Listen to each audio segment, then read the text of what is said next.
इस चर्चा में स्वागत है। आज हम क्रिस गिल्बो की किताब साइड हसल पर बात कर रहे हैं। हाँ, ये किताब बेसिकली उन लोगों के लिए है जो अपनी 9 to 5 जॉब के साथ साथ में कुछ और करना चाहते हैं। कोई एक्स्ट्रा इनकम का जरिया है ना, जिसे आजकल लोग साइड हसल कहते हैं। बिल्कुल, मतलब अपनी मेन जॉब के साथ एक छोटा सा अपना प्रोजेक्ट या बिजनेस। लेकिन ये सिर्फ एक्स्ट्रा पैसे के लिए नहीं है, जैसा किताब बताती है। नहीं नहीं, इसका एक बहुत अहम पहलू है वो माइंडसेट, वो सोच जो ये सिखाती है। अच्छा, किस तरह की सोच? देखिए, आपकी जो मेन जॉब है वो शायद आपको सिक्योरिटी देती है, पर साइड हसल वो आपको ना ऑप्शंस देता है, आजादी, कुछ अपना बनाने का मौका। ये दिलचस्प है। तो चलिए शुरू करते हैं। किताब का जो पहला बड़ा मैसेज है वो ये कि नौकरी छोड़ने की जरूरत नहीं है। हाँ, ये बहुत जरूरी पॉइंट है। कई लोग सोचते हैं कि कुछ अपना शुरू करने के लिए पहले जॉब छोड़नी पड़ेगी। पर किताब कहती है नहीं, बस एक हसल जोड़ो। लेकिन सवाल ये है, कहाँ से शुरू करें? आइडिया वो कहाँ से आएगा? हाँ, और यही किताब एक बहुत प्रैक्टिकल बात कहती है। ऐसा नहीं कि आपको कोई दुनिया बदलने वाला रेवोल्यूशनरी आइडिया चाहिए। अच्छा, तो फिर कैसा आइडिया? शुरुआत के लिए ऐसा आइडिया चुने जो व्यावहारिक हो, जो किया जा सके। जैसे? आप सोचिए, आप किस चीज में अच्छे हैं। कोई छोटी मोटी स्किल भी हो सकती है जिसके लिए लोग शायद पैसे देने को तैयार हो। जैसे कि? रेज्यूमे लिखने में मदद करना, या शायद कैनवा पर कोई पोस्टर बना देना। बिल्कुल, या किसी को कोई सॉफ्टवेयर सिखाना, कुछ भी। पॉइंट ये है कि आपकी स्किल किसी की जरूरत पूरी कर सकती है। तो मतलब पैशन से ज्यादा इस बात पर ध्यान देना है कि क्या वो आइडिया चलेगा, पैसा कमा कर देगा। हाँ, कम से कम शुरू में तो यही जरूरी है। किताब इसके लिए एक फिल्टर भी बताती है, PES। PES ये क्या है? P मतलब प्रॉफिट, पोटेंशियल, मतलब मुनाफे की कितनी संभावना है। E मतलब ईज ऑफ इम्प्लीमेंटेशन, उसे शुरू करना कितना आसान है। और S मतलब स्पीड, कितनी जल्दी पैसा आना शुरू हो सकता है। अच्छा, प्रॉफिट, आसानी और स्पीड। हाँ, जो आइडिया इन तीनों पर ठीक बैठता हो वो शायद शुरू करने के लिए सबसे अच्छा है। ज्यादा सोचना नहीं, बस प्रैक्टिकल देखना है। ठीक है, मान लिया आइडिया मिल गया जो PS पर खरा उतरा। अब अगला कदम, उसे असलियत में लाना, लॉन्च करना। लेकिन यहीं आकर कई लोग अटक जाते हैं, सोचते हैं अभी सही टाइम नहीं है, पूरी तैयारी नहीं है। हाँ, ये परफेक्शन का इंतजार। किताब इस बारे में बहुत क्लियर है। क्या कहती है? कहती है अभी लॉन्च करो, बाद में सुधार करो। ओ, मतलब परफेक्ट होने का वेट ना करें। बिल्कुल नहीं, क्योंकि परफेक्ट का इंतजार करते रहे तो शायद कभी शुरू ही ना कर पाए, मौका निकल जाता है। तो इसे एक तरह का एक्सपेरिमेंट समझें। एग्जैक्टली, एक प्रयोग जिससे कमाई हो। पहला कदम उठाना जरूरी है, चाहे वो छोटा लगे, अधूरा लगे। असली सीख तो काम करने से ही मिलेगी। ये बात सही है। डर तो लगता है, पर शायद यही तरीका है। अच्छा, मान लीजिए लॉन्च कर दिया। अब लोगों को बताना भी तो होगा कि हम क्या दे रहे हैं और वो क्यों खरीदें। मतलब अपना ऑफर कैसे बनाएं? बहुत जरूरी सवाल है। इसके लिए 3 चीजें बिल्कुल साफ होनी चाहिए। कौन सी 3 चीजें? पहला, आपका वादा, प्रॉमिस।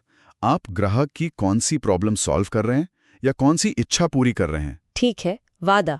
दूसरा? दूसरा है पिच। आप अपने वादे को आसान शब्दों में कैसे समझाएंगे? आपकी पेशकश क्या है? पिच। और तीसरा? तीसरा है कीमत, प्राइस। आप कितना चार्ज करेंगे? ये तीनों चीजें, वादा, पिच, कीमत, एकदम क्रिस्टल क्लियर होनी चाहिए, कोई कंफ्यूजन नहीं। समझ गए। और जब ऑफर क्लियर हो तो उनके लिए हाँ कहना भी आसान बनाना होगा, है ना? बिल्कुल, किताब इसी पर जोर देती है। कस्टमर के लिए प्रोसेस जितना आसान होगा, बिक्री उतनी ही आसान होगी। कैसे आसान बनाए? जैसे पेमेंट का तरीका एकदम सिंपल हो। आजकल UPI, पेटीएम वगैरह हैं। सवालों का जवाब तुरंत मिले और साफ पता हो कि भाई खरीदना है तो यहाँ क्लिक करो या ये स्टेप फॉलो करो। कोई उलझन नहीं। हाँ, क्योंकि कोई भी कंफ्यूजन मतलब कस्टमर का ड्रॉप हो जाना, सेल का नुकसान। सही कहा। अच्छा, ये सब तैयारी हो गई, ऑफर बन गया, पेमेंट का तरीका सेट हो गया। अब आता है सबसे मुश्किल काम, पहला ग्राहक ढूंढना। हाँ, ये शुरुआती हर्डल होता है। इसके लिए किताब क्या सुझाव देती है?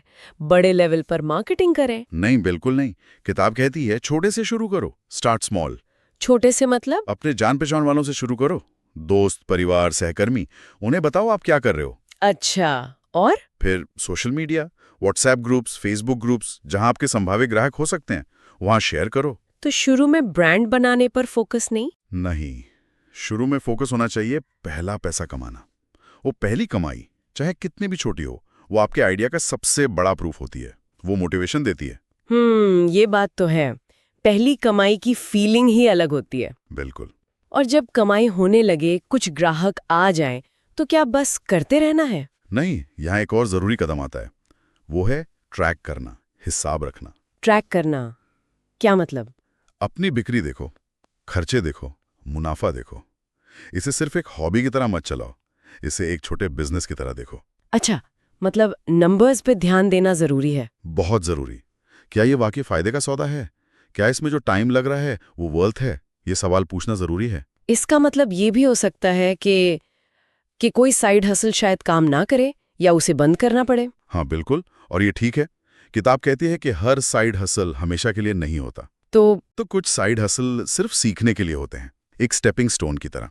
आपको अनुभव देते हैं, शायद आपको किसी बड़े आइडिया की तरफ ले जाते हैं। तो मतलब छोड़ना भी एक ऑप्शन है। हाँ, जरूरी यह है कि आप समय समय पर सोचें, मूल्यांकन करें। क्या इसे आगे बढ़ाना है?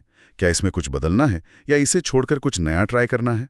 ये एक डायनामिक प्रोसेस है। तो अगर हम पूरी बात को समेटें तो साइड हसल किताब एक तरह का रोड मैप है। हाँ, एक प्रैक्टिकल गाइड कि कैसे अपनी रेगुलर जॉब के साथ बिना ज्यादा रिस्क लिए एक एक्स्ट्रा इनकम स्ट्रीम बनाई जा सकती है। बिल्कुल। और जैसा हमने शुरू में कहा था, ये सिर्फ पैसों के बारे में नहीं है। हाँ, ये उस माइंडसेट के बारे में है। एग्जैक्टली। ये एक सोच सिखाती है कि आप छोटे से शुरू करके भी कुछ मीनिंगफुल बना सकते हैं। अपने काम पर, अपनी इनकम पर थोड़ा ज्यादा कंट्रोल पा सकते हैं। मुझे लगता है सबसे बड़ा टेक अवे यही है कि बस शुरुआत करनी है। भले आइडिया छोटा लगे या लगे कि अभी पूरी तैयारी नहीं है, जस्ट स्टार्ट। है या कोई ज्ञान या कोई जुनून जिसे आप इसी हफ्ते इन आसान से स्टेप्स को फॉलो करके अपने पहले साइड हसल एक्सपेरिमेंट में बदल सकते हैं। सोचने वाली